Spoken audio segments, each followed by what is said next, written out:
मित्रांनो, तुम्ही देखील लद्दाख ट्रिप करत असाल तर तुम्ही ह्या गुरुद्वाराचं दर्शन नक्की करा. तर मित्रांनो, हा गुरुद्वारा आहे गुरुद्वारा पत्थर साहब. जवळपास लेह पासून 25 किलोमीटर अलीकडे श्रीनगर लेह हायवेवर आहे मित्रांनो. तर ह्या गुरुद्वाराचं दर्शन केल्यानंतर तुमची लद्दाख ट्रिप नव्हे निर्विघ्न म्हणजे कोणतेही विघ्न येत नाही, सक्सेसफुली पार होते. तर मित्रांनो, ह्या गुरुद्वाराला पत्थर साहब गुरुद्वारा का म्हणतात? तर मित्रांनो, ह्याचा इतिहास खूप मोठा आहे. तर मी फक्त पत्थर साहब गुरुद्वारा का म्हणतात ते एवढंच सांगतो मित्रांनो.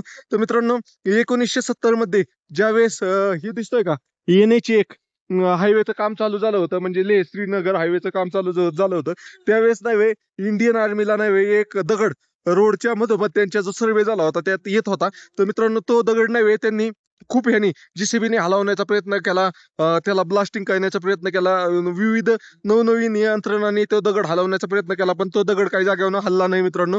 तर नंतर त्यांच्या लक्षात आलं की इथल्या लोकल लोकांनी इथला इतिहास सांगितला की या ठिकाणी गुरु नानक जी आले होते आणि गुरु नानकजींच्या अंगावर एका राक्षसाने हा दगड ढकलला होता आणि तो दगड नव्हे त्या गुरु नानकजीच्या अंगावर गेला आणि त्याचं मेन तयार झालं होतं.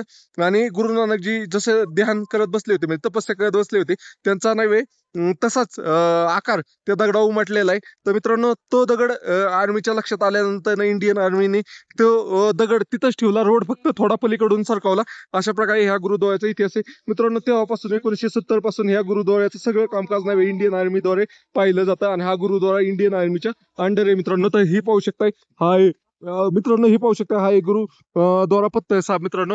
इथं आला तुम्ही लेह श्रीनगर हायवेवर तर तुम्हाला नव्हे ह्या गुरुद्वाऱ्यामध्ये नव्हे फ्री मध्ये लंगर जेवणाची व्यवस्था आहे, चहा नाश्त्याची व्यवस्था आहे. चहा नाश्ता तर 24 तास चालू असतो.